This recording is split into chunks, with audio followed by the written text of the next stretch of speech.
अस्सलाम वालेकुम। फरहाद खान पंजाब कॉलेज अब्दुल हकीम से आपसे मुखातिब है। आज हम डिफरेंशियल इक्वेशन का 8 लेक्चर डिस्कस करेंगे। इससे प्रीवियस लेक्चर में हमने differential equation reducible to homogeneous equation के दो केसेस डिस्कस किए थे। केस 1 और केस 2 डिस्कस किया था और उनके कुछ एग्जांपल्स और उनके क्वेश्चन हमने सॉल्व किए थे। ठीक है, आज हम उससे नेक्स्ट टॉपिक पढ़ेंगे जो कि आपके पास है एग्जैक्ट डिफरेंशियल इक्वेशन। ये होमोजेनियस डिफरेंशियल इक्वेशन से अगला ये टॉपिक है। तो आज हम इसकी पहले डेफिनेशन करते हैं और कोई सी दो एग्जांपल हम सॉल्व करते हैं। तो इसकी डेफिनेशन पहले देखते हैं। The expression m into x y dx plus n into x comma y dy is equal to 0। ये हमारे पास कोई जनरल डिफरेंशियल इक्वेशन है। अब ये हम कहेंगे हमारे पास एग्जैक्ट डिफरेंशियल इक्वेशन है। तो वो कैसे है कि अगर इस m को हम with respect to y partial इसका डेरिवेटिव लें और ये हमारे पास जो n है इसका हम पार्शियल डेरिवेटिव लें विद रिस्पेक्ट टू x। अब देखें पार्शियल डेरिवेटिव क्या है कि अगर हम ये विद रिस्पेक्ट टू x ले रहे हैं तो फिर हमें x को कांस्टेंट रखना पड़ेगा, यानी इसको कांस्टेंट डील करेंगे। ठीक है, अगर हम विद रिस्पेक्ट टू x ले रहे हैं तो फिर हमें y को कांस्टेंट डील करना पड़ेगा। ठीक है, और अगर डिफरेंशियल इक्वेशन के अंदर यहाँ कोई जो टर्म होगी यानी m जो है वो फंक्शन होगा वो x और y का, ठीक, अगर उसका हम पार्शियल डेरिवेटिव लें विद रिस्पेक्ट टू y और n का विद रिस्पेक्ट टू x लें, अगर वो इक्वल आ जाए तो हम कहेंगे ये हमारे पास जो डिफरेंशियल इक्वेशन है ये क्या है, एग्जैक्ट है। ठीक है, अब हम इसके सॉल्यूशन की तरफ आते हैं। अगर हम इसका सॉल्यूशन फाइंड करें तो हम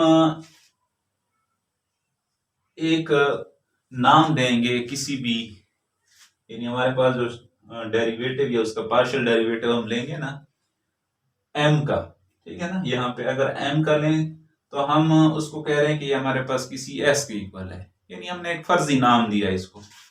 तो s इज इक्वल टू है हमारे पास integration of m with respect to x। ठीक है, यानी हमारे पास यहाँ जो भी m आएगा उसको हमने क्या करना है, इंटीग्रेशन करनी है विद रिस्पेक्ट टू x। ठीक है, और हम कह रहे हैं कोई t हमारे पास है तो t में हम क्या करेंगे कि जो n होगा उसको करेंगे इंटीग्रेट। ठीक है, n को इंटीग्रेट करेंगे और जिसमें हम क्या करेंगे, जो x होगा वो जिस भी टर्म का मल्टीपल होगा उसको हम क्या करेंगे, निगलेक्ट करेंगे। ठीक है, और उसको फिर जो भी टर्म बनेंगे उसको हमने विद रिस्पेक्ट टू y क्या करना है, उसको उसका पार्शियल इसको इंटीग्रेट करना है। ठीक है, विद रिस्पेक्ट टू y। फिर सुने हम क्या कह रहे हैं, हम ये कह रहे हैं कि हम इंटीग्रेट करेंगे उन टर्म को, यानी n की वो टर्म जो हैं उनको हम इंटीग्रेट करेंगे जो कि which is not form from x, जो x से नहीं बनती, यानी वो किसी x की मल्टीपल में नहीं आ रही। ठीक है ना, उनको हमने क्या करना है, इंटीग्रेट करना है। किसके लिहाज से, y के लिहाज से। ठीक है, s हमें क्या है, s हमारे पास जो होगा वो m को हम इंटीग्रेट करेंगे विद रिस्पेक्ट टू x और t को हम with respect to y integrate करेंगे, लेकिन वो टर्म नहीं लेंगे जिसके अंदर x इन्वॉल्व होगा। ठीक है, ये हम सवाल करते हैं, मजीद क्लियरेंस हो जाएंगे आपको। अब ये हमारे पास एक एग्जांपल है, 6xy plus 2y square minus 5 dx plus 3x square plus 4xy minus 6 dy is equal to 0। ये हमारे पास कोई डिफरेंशियल इक्वेशन है। अब पहले तो हम चेक करेंगे क्या ये एग्जैक्ट है या नहीं। ठीक है, आपने इसको फॉलो रखना है, ये हमने जो डेफिनेशन पढ़ी है इसको फॉलो करना है, बिल्कुल ये इजी मेथड है हमारे पास। ठीक है, अब गिवन दैट हम क्या करेंगे, हमारे पास जो गिवन डिफरेंशियल इक्वेशन है इसको हमने 1 का नाम दे दिया है। अब इसको हम कंपेयर कर रहे हैं जनरल डिफरेंशियल इक्वेशन के साथ। वो क्या है आपके पास, m into x comma y plus क्या है n into x comma y is equal to 0। यानी हमने यही डिफरेंशियल इक्वेशन यहाँ लिखी। ये क्यों लिखी, हम चेक करना चाह रहे हैं कि यहाँ हमारे पास m क्या है, n क्या है। अब m हम कह रहे हैं, अब देखें m हमारे पास यहाँ क्या है, 6xy plus 2y square minus 5। अब ये आपके पास m है जो dx, जो डिफरेंशियल के साथ dx के साथ है आपके पास, और ये dy के साथ आपके साथ जो फंक्शन पड़ा है ये आपके पास n की इक्वल है। ठीक है, अब डेफिनेशन में देखें, हमने m का क्या किया हुआ है, विद रिस्पेक्ट टू y हमने उसका पार्शियल डेरिवेटिव लिया हुआ है, और आगे हमने क्या किया है कि जो आपके पास n है इसका आपने पार्शियल डेरिवेटिव लिया विद रिस्पेक्ट टू x लिया हुआ है। ठीक है, अब हम क्या करते हैं कि m जो हमने कंसीडर किया है इसका हम क्या करते हैं, पार्शियल डेरिवेटिव लेते हैं विद रिस्पेक्ट टू y। अब 6y है ना, अब 6x, अब जो 6 है वो भी आपके पास कांस्टेंट टर्म कंसीडर होगी और x भी आपके पास कांस्टेंट टर्म कंसीडर होगी। वो इसलिए कि जब भी हम पार्शियल डेरिवेटिव लेते हैं जिसके विद रिस्पेक्ट टू हम ले रहे होते हैं ना, उसी के ही हम उसका डेरिवेटिव लेंगे हम लोग। ठीक है, अब यहाँ 6x है, ये आपके पास कांस्टेंट टर्म कंसीडर होगी, और y जहां पे आपके पास आ रहा है तो आप क्या करेंगे, इसका डेरिवेटिव लेंगे। अब y का जब आप डेरिवेटिव लेंगे विद रिस्पेक्ट टू y तो आपको पता है 1 आता है, तो नीचे क्या टर्म बच गई आपके पास, 6x बच गई। ठीक है, यानी y का डेरिवेटिव 1 और 6x आपके पास एज इट है, वो यानी कांस्टेंट टर्म आपके पास कंसीडर होगी। और 2y स्क्वायर, अब इसका आप क्या करेंगे, पार्शियल डेरिवेटिव लेंगे। ये आम जैसे हम डेरिवेटिव का हमारे पास रूल है, अब हम partial over partial y 2y square, ठीक है, इसका हम जब डेरिवेटिव लेंगे तो आपके पास क्या होगा, पावर शुरू में पावर में से हम क्या करते हैं, उसमें एक ऐड करते हैं, तो ये आपके पास क्या होगा, इसकी सॉरी पावर आपके पास 2 है, हाँ जी, ये आपके पास क्या होगा, पावर शुरू में पावर में से एक ही कमी, ठीक कर रहे हैं, ये आ जाएगा 4y की पावर 1। ठीक है, तो हमने क्या किया, इसका आंसर आपके पास क्या है, 4y आया। ठीक है, यानी हमने 2y स्क्वायर का जब डेरिवेटिव लिया वो आपके पास 4 अप आया है। अब फर्दर हम क्या करेंगे, n जो आपके पास गिवन है 3x square plus 4xy minus 6, अब इसका हम क्या करेंगे, with respect to x partial derivative लेंगे। अब partial over partial x 3x square plus 4xy minus 6। ठीक है, अब यहां देखें कि 3x स्क्वायर हम चलेंगे विद रिस्पेक्ट टू x। ठीक है, तो 3x स्क्वायर का जब पार्शियल डेरिवेटिव लें, पार्शियल ओवर क्या है आपके पास, पार्शियल x 3x स्क्वायर, इसका जब डेरिवेटिव लेंगे तो आपके पास क्या होगा, 3 एज इट इज, पावर शुरू में, फिर हम क्या करते हैं, पावर में एक कमी करते हैं, तो ये क्या हो जाएगा, 3 2 6 x की पावर 1, या आप अकेला सिर्फ x ही लिख सकते हैं। और आगे ये देखें 4xy, अब क्योंकि हम चल रहे हैं विद रिस्पेक्ट टू x चल रहे हैं, अब 4y ये हमारे पास कांस्टेंट डील होगा। ठीक है, और x का जब डेरिवेटिव लेंगे वो आपके पास 1 है। ठीक है, ये आपके पास क्या इसका आंसर आया, 6x प्लस 4y।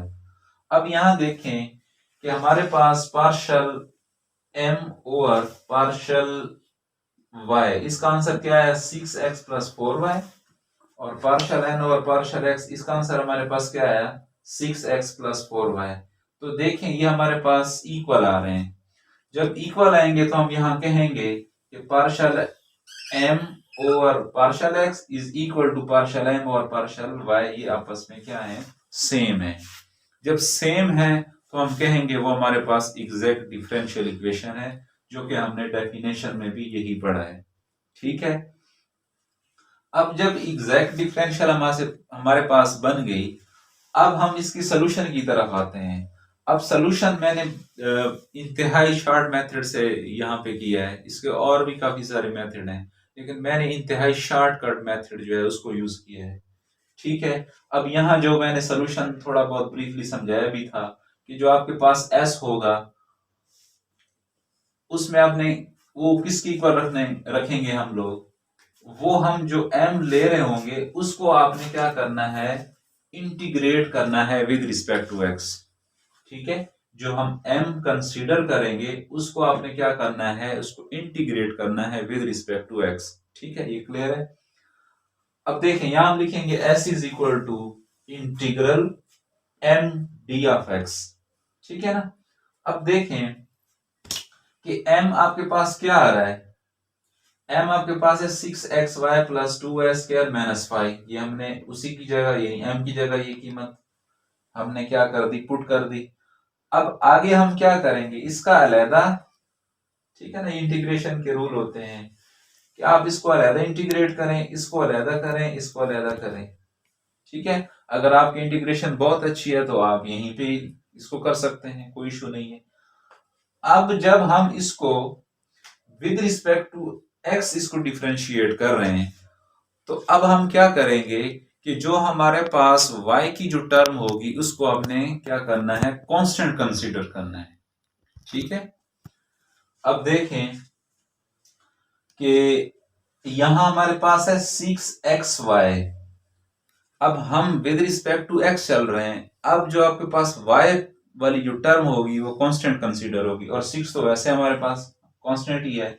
हमने क्या किया, 6y उसको इंटीग्रल के बाहर लिखा, आगे x as it is dx आ जाएगा आपके पास, फिर आपके पास 2y²। अब ये भी हमारे पास कांस्टेंट डील होगा क्योंकि हम विद रिस्पेक्ट टू x चल रहे हैं। आगे देखें 5 जो है इसको आप इंटीग्रल के बाहर, वो तो हमारे पास है ही कांस्टेंट, और dx हमने ठीक लिख दिया। अब हम देखेंगे कि इनके इंटीग्रेशन कैसे हम फाइंड करते हैं। अब ये 6y एज इट इज आ गया, x का जब आप इंटीग्रेट करते हैं x को तो वो उसका क्या प्रोसीजर होता है, यानी अब यहाँ हम पावर रूल यूज करेंगे क्योंकि इसकी पावर हम 1 कंसीडर करेंगे, तो इसका क्या प्रोसीजर होगा, x की पावर 1 यानी इसमें हम ऐड करते हैं। ठीक है, उसकी पावर में ऊपर ऐड और नीचे ओवर की फॉर्म में डिनोमिनेटर में 1 ऐड करते हैं, ये पावर का रूल है। तो ये क्या हो जाएगा, x² प्लस c कांस्टेंट लिखते हैं। तो यहाँ पे हमने जब इंटीग्रेट किया, यहाँ पावर 1 थी, x की पावर 1 प्लस 1 ओवर 1 प्लस 1। ठीक है, आगे 2y², ये आपके पास क्या होगी, कांस्टेंट टर्म होगी, इसको हमने बाहर निकाल लिया। आगे यहाँ इंटीग्रल लिखा हुआ हमारे पास, ये है इंटीग्रल dx। ठीक है, अब यहां हम कहेंगे कि यहां हमारे पास 1 है। ठीक है, अब 1 की जो इंटीग्रेशन है वो आपके पास क्या है, वो x है। ठीक है ना, 1 की इंटीग्रेशन आपके पास क्या है, वो x है, विद रिस्पेक्ट टू x हम अगर चल रहे हैं। यहां तक क्लियर है। आगे -5 1 यहां कंसीडर करेंगे, अब 1 का जो इंटीग्रेशन है वो विद रिस्पेक्ट टू x, वो x आ जाएगा। ठीक है, अब आगे हमने क्या किया कि आपके पास जो टर्म आ रही थी 6y, और क्या बनेगी, x की पावर 2 हो जाएगी आपके पास, x की पावर 2 ओवर 2। ठीक है, और आगे क्या होगा, प्लस 3xy। ठीक है, यहां हमारे पास x भी है, तो हम लिखेंगे 3xy² माइनस 5x। ठीक है, अब आगे जो हमारे पास कैंसल आउट होती है टर्म, अब ये कैंसल हो सकती है, 2 1 ज़ा 2 और ये 3 2 ज़ा 6, तो क्या रह जाएगा आपके पास 3yx²। ठीक है ना, यानी s इज इक्वल टू आपके पास क्या आ जाएगा, 3yx² plus 3xy² minus 5x। ये आपके पास s की टर्म आ गई। अब देखें s हमारे पास क्या आया, 3x² plus 3xy² plus 5x, ये s आपके पास आ गया। ठीक है, अब s का हमने क्या किया कि जो हमारे पास m था उसको हमने इंटीग्रेट किया विद रिस्पेक्ट टू x किया। ठीक है, यानी वो जो टर्म आपके पास बनी वो s की आपके पास आ गई। अब आगे हमारे पास है t। ठीक है, यानी हमने यही सोल्यूशन बनाया था ना, s plus t is equal to c। ठीक है, c हम कांस्टेंट जो है उसको डील करेंगे। अब t को हमने क्या करना है, अब यार इस बात पे जरा गौर करना है, integrate those terms of n, यानी n की हमने वो टर्म जो है उनको इंटीग्रेट करना है which are not form from x, यानी जिसके अंदर x इन्वॉल्व ना हो। ठीक है ना। जिनके अंदर x इन्वॉल्व ना हो उनको हमने क्या करना है with respect to y integrate करना है।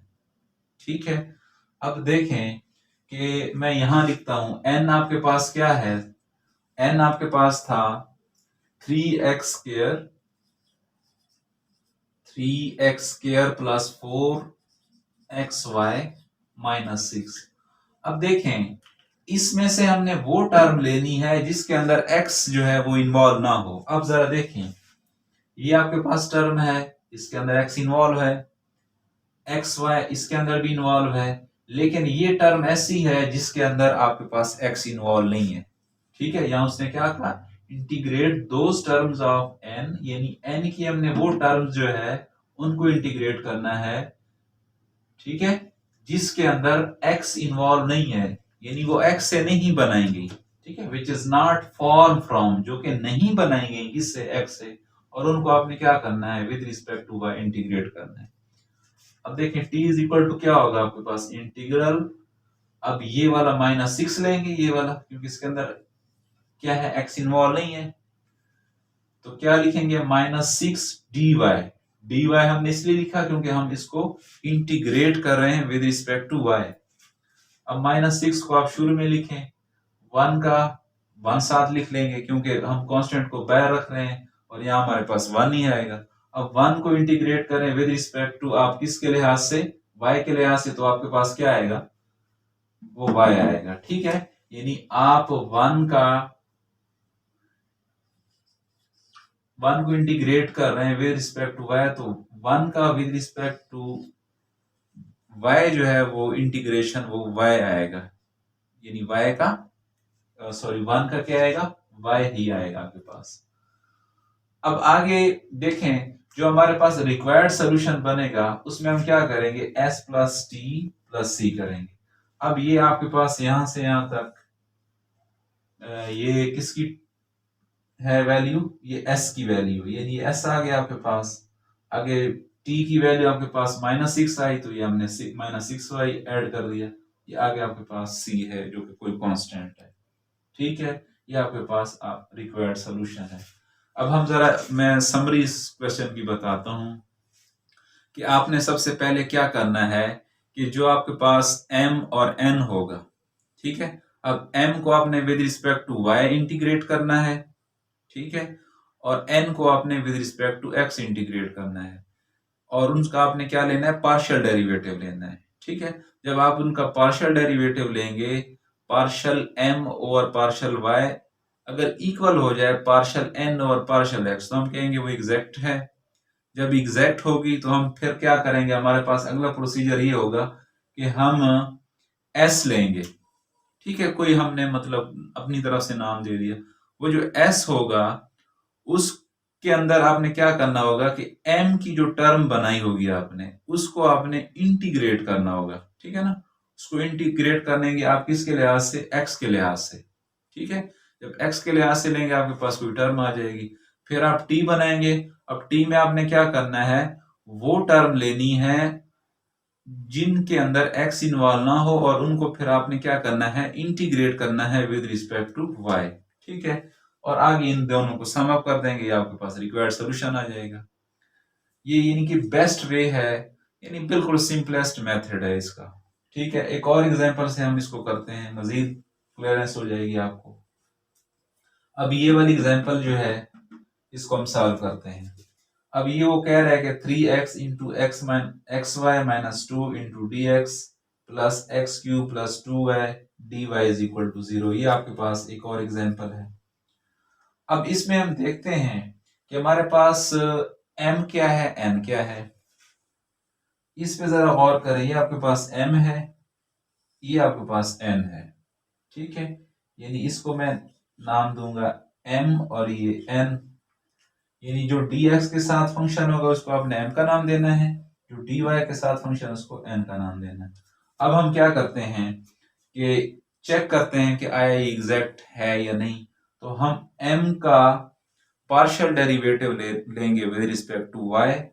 अब इसका जरा लें, पहले इसको मल्टीप्लाई कर दें, ये 3x स्क्वायर y हो जाएगा माइनस क्या हो जाएगा आपके पास, क्योंकि 3 2 6 ये -6x हो जाएगा आपके पास। अब इसका आप इसको इंटीग्रेट करें with respect to y।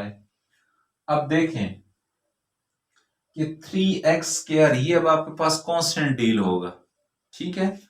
y को इंटीग्रेट करें, अब y को जब इंटीग्रेट करेंगे तो जाहिर बात है उसका क्या आपके पास इंटीग्रेशन आना है, सॉरी इंटीग्रेट कह रहा हूँ, डेरिवेटिव उसका अगर लेंगे तो वो आपके पास 1 आएगा, ठीक है ना। यानी अगर आप पार्शियल डेरिवेटिव लेना चाहते हैं y का तो वो आपके पास क्या आएगा, 1 आएगा, ठीक है। आगे -6x ये आप कांस्टेंट डील करेंगे क्योंकि आप पार्शियल डेरिवेटिव ले रहे हैं विद रिस्पेक्ट टू y। तो ये आपके पास क्या आया, पार्शियल m और पार्शियल y आपके पास आया 3x², ठीक है। या हमने अलग-अलग इसका डेरिवेटिव लिया और ये आपके पास क्या टर्म बनी 3x²। अब n को क्या करना होता है विद रिस्पेक्ट टू x, इसका पार्शियल डेरिवेटिव हम लेते हैं, इसका लें partial over partial x³ + 2y। अब इसका अलग-अलग लें, इसका अलग लें, इसका अलग लें, ठीक है। अब partial over partial x³ + partial over partial x 2y। अब देखें पार्शियल ओवर पार्शियल x³ का जब लेंगे आप, ठीक है, यानी पार्शियल ओवर पार्शियल x³ का जब आप लेंगे तो क्या आएगा इसका, ये पावर शुरू में और पावर में से हम क्या करते हैं एक कम करते हैं तो ये क्या आ जाएगा 3x², ठीक है। यही हमने यहां लिखी है, ठीक है, ये नेक्स्ट स्टेप पे यहां पे। और आगे क्या हमने किया कि पार्शियल और पार्शियल 2y, क्योंकि हम इसको with respect to x deal करें यहां, ये भी कांस्टेंट डील होगा, ठीक है ना। तो आपके पास जो पार्शियल n और पार्शियल x आया वो आया आपके पास 3x²। अब जरा देखें कि पार्शियल n और पार्शियल x का आंसर भी यही आया और पार्शियल m और पार्शियल y का आंसर भी यही आया। तो जब ये दोनों इक्वल होंगे तो हम कहेंगे ये आपके पास एग्जैक्ट डिफरेंशियल इक्वेशन है, ठीक है। जब ये एग्जैक्ट है तो आगे हम s को लेंगे और t को लेंगे और फिर इन दोनों को क्या कर देंगे, सम अप कर देंगे, हमारे पास रिक्वायर्ड सोल्यूशन आ जाएगा। अब m देखें आपके पास ये वाली टर्म थी 3x² y - 6x, ठीक है। अब आप क्या करते हैं कि इसको अलग इंटीग्रेट करते हैं, इसको अलग कर लें और विद रिस्पेक्ट टू किसके लिहाज से करना है, हमने x के लिहाज से करना है, ठीक है ना। अब देखें ये 3 शुरू में आ जाएगा, आपके पास कांस्टेंट है, इंटीग्रल से बाहर आ जाएगा और ये x² y dx minus integral 6x dx। अब ये कांस्टेंट है, इसको हमने क्या है बाहर लिख दिया। अब क्योंकि हम विद रिस्पेक्ट टू dx चल रहे हैं, फिर ये जो आपके पास y आ रहा है ये भी इंटीग्रल के बाहर आ जाएंगे, यानी इसको भी हम कांस्टेंट डील करेंगे, ठीक है। अब यहां क्या है आपके पास इंटीग्रल x² dx, इसको आप इंटीग्रेट करें, ये क्या आ जाएगा 2 + 1 / 2 + 1, यानी पावर रूल आप यूज कर रहे हैं, x की पावर 3/3 आ जाएगा, ठीक है। ये हमने यही काम यहाँ किया है, ये 6 एज इट इज। अब x का जो डेरिवेटिव सॉरी इंटीग्रेशन जो है इसकी पावर यहाँ हम 1 कंसीडर करें तो ये क्या आएगा आपके पास 1 + 1 / 1 + 1, ये क्या हो जाएगा टोटल x² / 2, ठीक है। यही काम हमने यहाँ पे किया है। तो देखें अब अगले स्टेप पे ये 3 से हम कैंसिल कर देंगे, x³ y माइनस क्या हो जाएगा, यहाँ पे भी ये कैंसिल आउट हो सकता है तो 3x², यानी s आपके पास ये आ गया, ठीक है। x³ y - 3x², ये आपके पास s की वैल्यू आ गई। अब हम करेंगे t को। अब t को क्या करना होता है कि हम n की वो टर्म लेंगे जिसके अंदर x इन्वॉल्व नहीं होगा, ठीक है, जिसके अंदर x इन्वॉल्व नहीं होगा हम वो टर्म लेंगे। अब यहां देखें वही टर्म लें। अब पहले तो देखें हमारे पास n क्या है, अब n हमारे पास ये है, ठीक है। अब n = क्या है आपके पास x³ + 2y। अब इसमें आपने वो टर्म लेनी है जिसके अंदर x इन्वॉल्व नहीं है। अब जाहिर बात है ये पहली टर्म इसमें x इन्वॉल्व है, इसमें तो इन्वॉल्व ही नहीं है, हम यही टर्म ले लें, ठीक है। अब यही टर्म लें जरा, ये t is equal to integral 2y dy।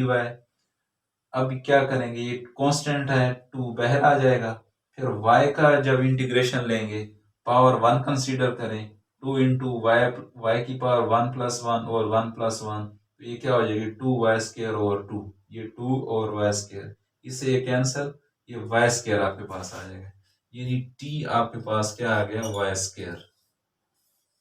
ठीक है, ये s की वैल्यू आ गई, ये t की वैल्यू आ गई, और आगे हम क्या करेंगे, इन दोनों को सम अप कर देंगे। अब ये x³ y minus 3x² plus y² जो कि t की वैल्यू और इज इक्वल टू c, और c हमारे पास कोई कांस्टेंट है, यही इसका रिक्वायर्ड सोल्यूशन है।